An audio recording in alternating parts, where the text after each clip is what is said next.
శ్రీకాకుళం జిల్లా ఆంధ్రప్రదేశ్ రాష్ట్రం ఎన్నికల ముందు ప్రచారానికి వచ్చిన శ్రీకాకుళం నియోజకవర్గ గొండు శంకర్ తాను గెలిస్తే 2 నెలల్లో కాలనీకి ఆర్టీసీ బస్ సౌకర్యం కల్పిస్తానని మాట ఇచ్చారు. ఇచ్చిన మాటకు కట్టుబడి 2 నెలలకు ముందే బస్సును ఏర్పాటు చేసి లాంఛనంగా ప్రారంభించారు. గ్రామీణ మండలం పాత్రుని వలస సమీపంలోని ఏపీ టిట్కో కాలనీలో వాసుల ప్రయాణ కష్టాలకు తెరపడింది. ప్రతిరోజు ఉదయం 8:30 గంటలకు కాలనీ నుండి తిరిగి సాయంత్రం 6:30 గంటలకు పాత బస్టాండ్ నుండి ఈ సర్వీస్ నడుస్తుంది అని సందర్భంగా తెలిపారు. ఈ కార్యక్రమంలో 1వ డిపో మేనేజర్ మల్లికార్జునరావు, టీడీపీ నాయకులు, వివిధ డివిజన్ల ఇన్ఛార్జీలు పాల్గొన్నారు.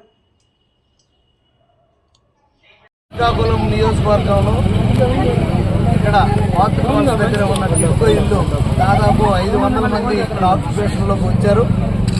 అయితే వీరికి మౌలిక వసతులు కానీ ట్రాన్స్పోర్టేషన్ కానీ చాలా ఇబ్బందులు పడుతున్నారని తెలిసింది. ఎలక్షన్ ముందు నాకు అడగడం జరిగింది. అయితే వీళ్ళకి రవాణా సౌకర్యార్థం ఆర్టీసీ బస్సు వచ్చే విధంగా మేము ప్రయత్నిస్తామని చెప్పడం జరిగింది. ఈ సందర్భంగా నేను రాష్ట్ర మంత్రివర్యులు అచ్చెన్నాయుడు గారి దృష్టికి, అలాగే కేంద్ర మంత్రివర్యులు రామ్మోహన్ నాయుడు గారి దృష్టికి కూడా నేను పెట్టడం జరిగింది.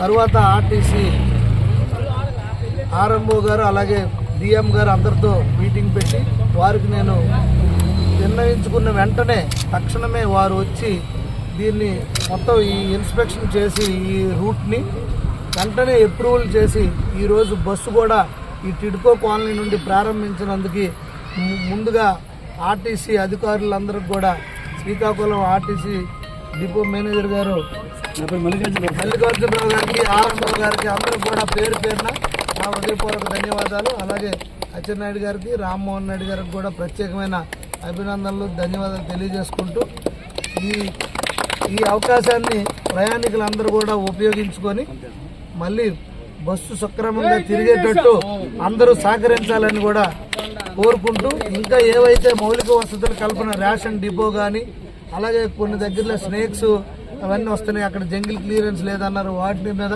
అలాగే వాటర్ కానీ పవర్ కానీ అన్ని విషయాలు, ఇక్కడ అంగన్వాడీ సెంటర్ కానీ, అలాగే హాస్పిటల్ పిహెచ్ సబ్ సెంటర్ కానీ, అలాగే ఏదైనా అన్ని విషయాలు, అలాగే ఇక్కడ ఒక సచివాలయం, దీనికి ఇక్కడ దగ్గరలో ఉన్న పాత్రుల వాళ్ళకి అనుసంధానం చేయడానికి ఇవన్నీ విషయాలు నేను కూలంకషంగా రేపు మంగళవారం కూడా మళ్ళీ మున్సిపల్ కమిషనర్ గారితో మీటింగ్ పెట్టి చర్చించి అన్ని విధాలుగా ఇక్కడ ప్రజలకు ఎటువంటి ఇబ్బంది లేకుండా చేసేటట్టు నేను బాధ్యత తీసుకుంటాను.